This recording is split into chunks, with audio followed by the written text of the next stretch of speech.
Creed en sus profetas. Domingo 12 de octubre 2025. Deuteronomio 26. Las primicias de los frutos. Cuando hayas entrado en la tierra que el Señor tu Dios te da por heredad, y hayas tomado posesión de ella y la habites, entonces tomarás de las primicias de todos los frutos que saques de la tierra que el Señor tu Dios te da. Las pondrás en una canasta e irás al lugar que el Señor tu Dios haya escogido para hacer habitar allí su nombre. Vendrás al sacerdote que haya en aquellos días y le dirás: reconozco hoy ante el Señor tu Dios que yo he entrado en la tierra que el Señor juró a nuestros padres que nos daría.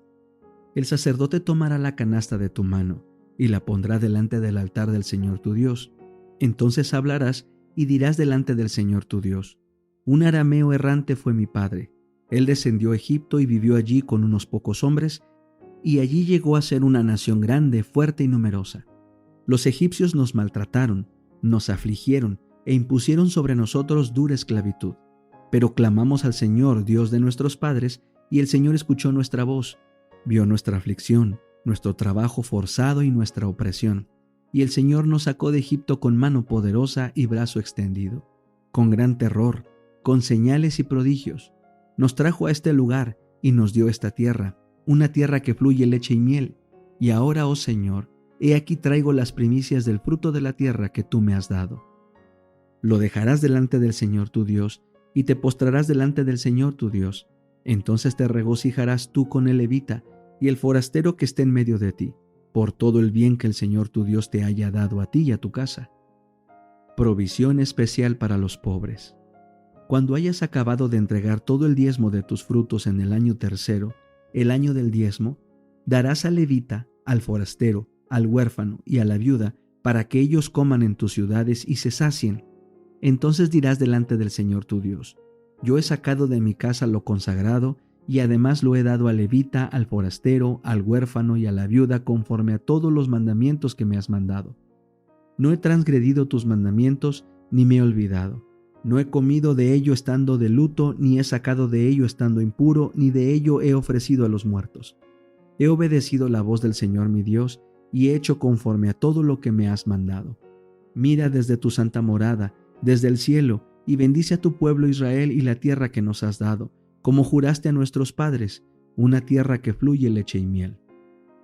Fin del segundo discurso de Moisés. El Señor tu Dios te manda hoy que cumplas estas leyes y decretos. Cuida pues de ponerlos por obra con todo tu corazón y con toda tu alma. Tú has proclamado hoy que el Señor es tu Dios y que andarás en sus caminos, y que guardarás sus leyes, sus mandamientos y sus decretos, y que escucharás su voz. El Señor ha proclamado hoy que tú eres su pueblo especial, como Él te ha prometido, y que guardarás todos sus mandamientos, de modo que Él te ponga más alto que todas las naciones que ha hecho en cuanto a alabanza, renombre y gloria, para que tú seas un pueblo santo para el Señor tu Dios, como Él ha prometido. Patriarcas y Profetas, capítulo 33, del Sinaí a Cades. Este capítulo está basado en Números 11 y 12.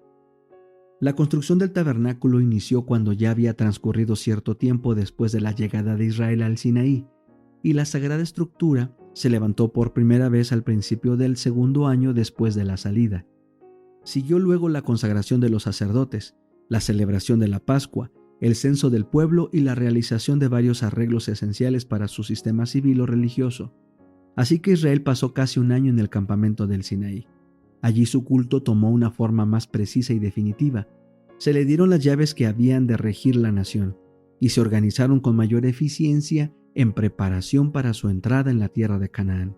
El gobierno de Israel se caracterizaba por la organización más cabal, tan admirable por su esmero como por su sencillez.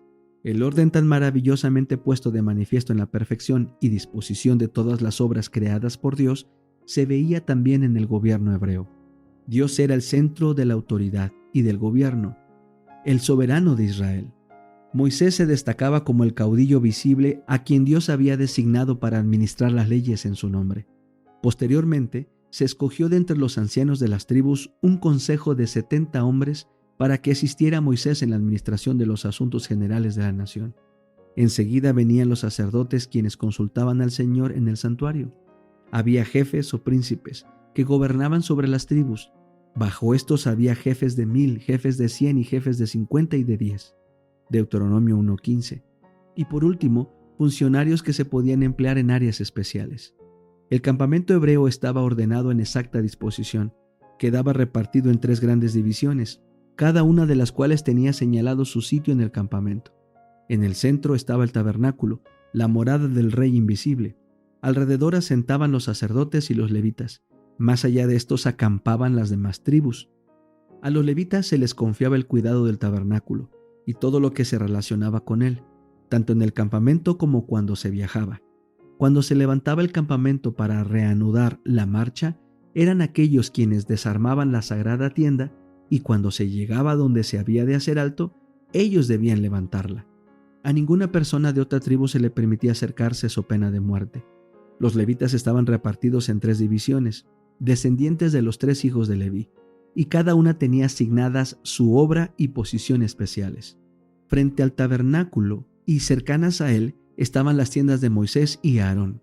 Al sur estaban los coatitas, que tenían la obligación de cuidar el arca y del resto del mobiliario. Al norte estaban los meraritas, quienes tenían a su cargo las columnas, los zócalos, las tablas, etc. Atrás estaban los gersonitas, a quienes se les había confiado el cuidado de los velos y del cortinado en general. La posición de cada tribu también había sido especificada. Cada uno tenía que marchar y acampar al lado de su propia bandera, tal como lo había ordenado el Señor. Los hijos de Israel acamparán cada uno junto a su bandera, según las enseñas de las casas de sus padres. En el orden en que acamparan, así marchará cada uno junto a su bandera. Números 2:2 y 17. A la multitud mixta que acompañó a Israel desde Egipto, no se le permitió ocupar los mismos cuarteles de las tribus, sino que debía habitar en las afueras del campamento, y sus hijos debían quedar excluidos de la comunidad hasta la 3ª generación. Deuteronomio 23:7 y 8. Se mandó que se observara una limpieza escrupulosa, así como también un orden estricto en todo el campamento y sus inmediaciones.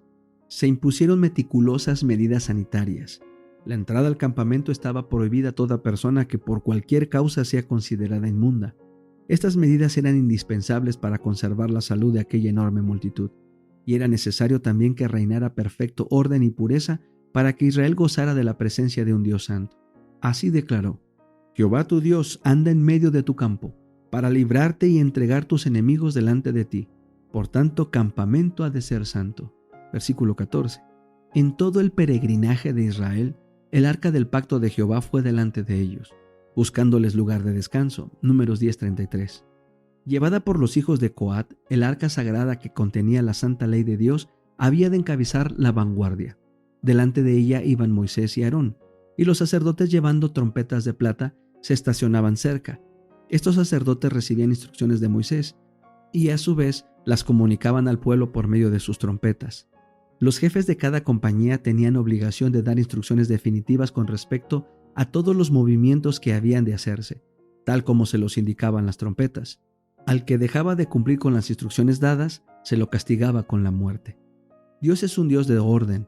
Todo lo que se relaciona con el cielo está en orden perfecto. La sumisión y una disciplina cabal distinguen los movimientos de la hueste angélica. El éxito únicamente puede acompañar al orden y a la acción armoniosa.